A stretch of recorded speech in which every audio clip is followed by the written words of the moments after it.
Charles Bronson was Hollywood's toughest tough guy, but one man made him snap. It wasn't a rival or critic. It was someone who laughed at his deepest insecurity on the set of The Dirty Dozen. The director thought it was harmless. Bronson didn't. He held onto that grudge for 30 years, quietly plotting revenge. This was Hollywood's darkest feud, and no one saw it coming. Bronson wasn't born for fame. He came from a coal town in Pennsylvania, the 11th of 15 kids. His Lithuanian immigrant parents had nothing. At 6, he wore his sister's dress to school. They couldn't afford clothes. He didn't speak English, just Lithuanian and Russian. That cold, silent strength in his films, it was real. Life turned even harsher when his father died.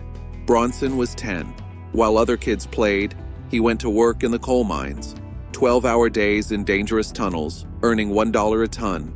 Still, he helped his siblings and became the first in his family to finish high school. At 21, he joined the Army Air Forces during feuds. As a B-29 gunner over Japan, he was wounded and earned a Purple Heart. War was brutal, but for Bronson, it was better than home. "I never had it so good," he said. After the war, he bounced between jobs, until one twist changed his life. Hired to paint scenery at a theater, he started taking small roles. His quiet intensity stood out. He shared a New York apartment with fellow unknown Jack Klugman. By 1949, he was in Hollywood. His rough, weathered face didn't scream leading man. He played thugs, goons, and background soldiers. Always silent, always forgettable. His real name was Charles Bukinski, but in Cold War-era Hollywood, it sounded too foreign. So he took the name Bronson from the Bronson Gate at Paramount Studios, a small change that helped him fit in. In the 1950s, he hustled nonstop. His characters rarely had names or lines, but even in the background, his presence was hard to ignore. You couldn't ignore Charles Bronson. Not really. There was something in his eyes that said, "You don't know me yet, but you will." That moment came with Drumbeat in 1954. In it, Bronson played a native warrior fighting back against the US government. He didn't just act the part, he became it.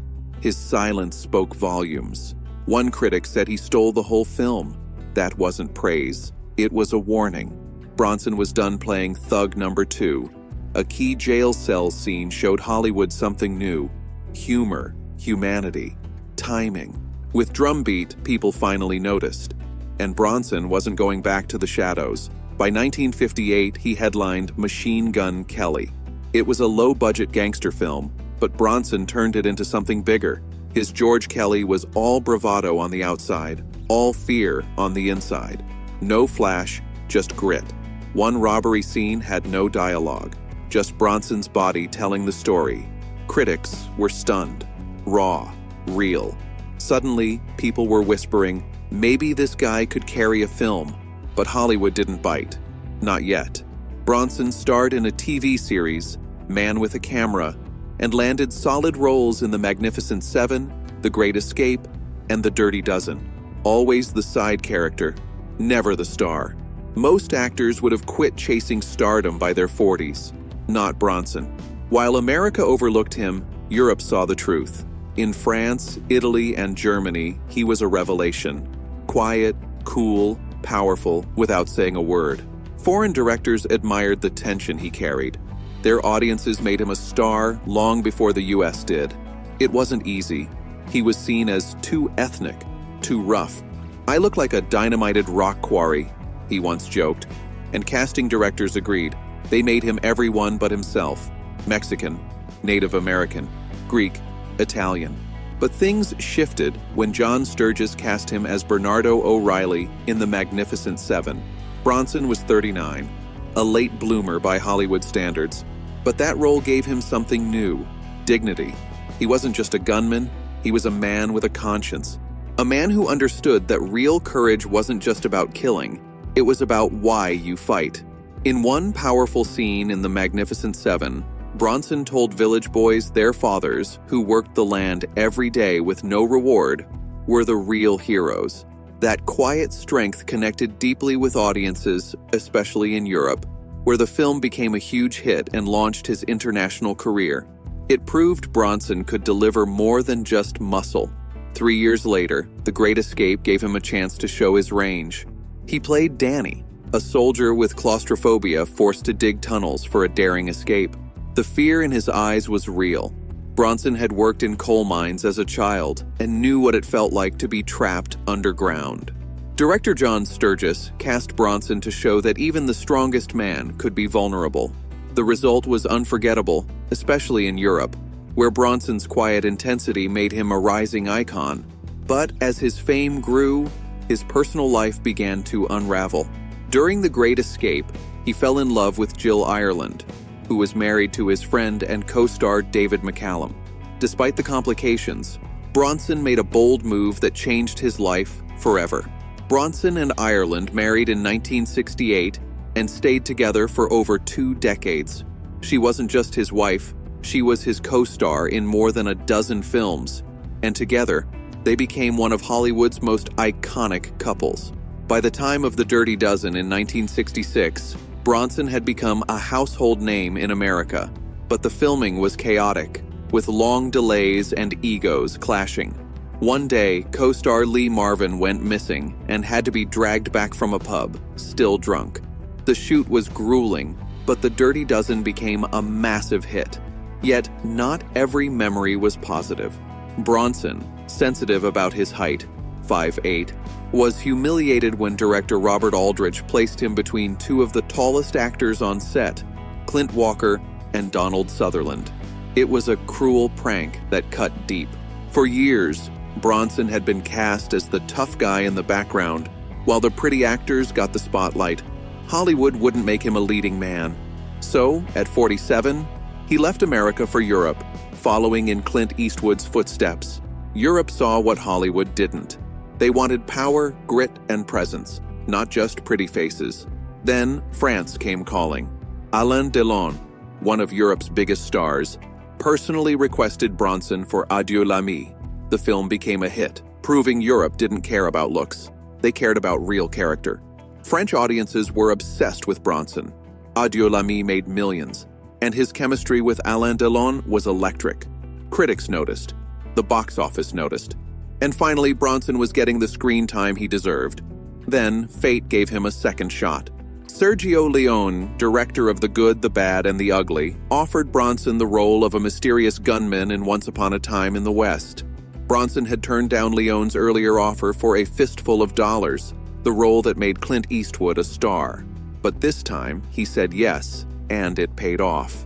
The film became a massive hit across Europe, running for a full year in Paris.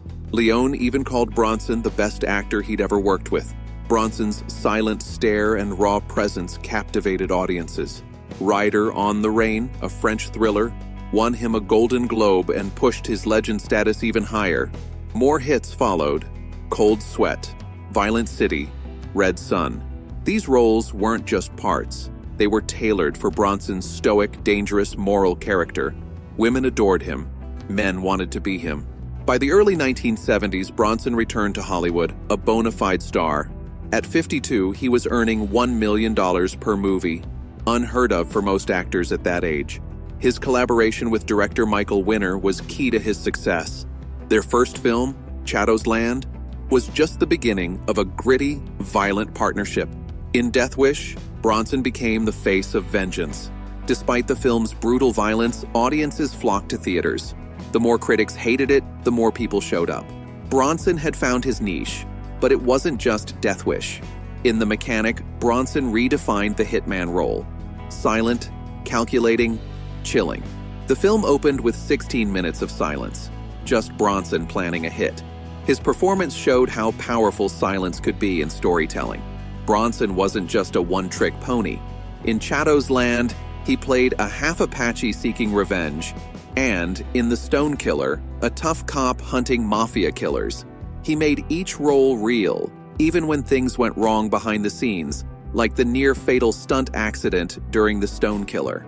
By the mid-1970s, Charles Bronson had become Hollywood's biggest box office draw, surpassing Clint Eastwood and Paul Newman. His films, especially Death Wish, which earned over 10 times its budget, solidified his tough guy image. Bronson stayed true to his quiet nature as his international fame grew, with Death Wish making his role as Paul Kersey, a vigilante architect, iconic. At 52, his transformation resonated deeply with audiences, despite criticism. Bronson continued playing Kersey from 1974 to 1994, even as the character grew more extreme in the sequels. Off-screen, he came from humble beginnings as a coal miner and married Harriet Tendler in 1949. They eventually separated, and he found lasting love with Jill Ireland, marrying her in 1968. Ireland co-starred in 15 of his films, and their bond remained strong until her death from breast cancer in 1990.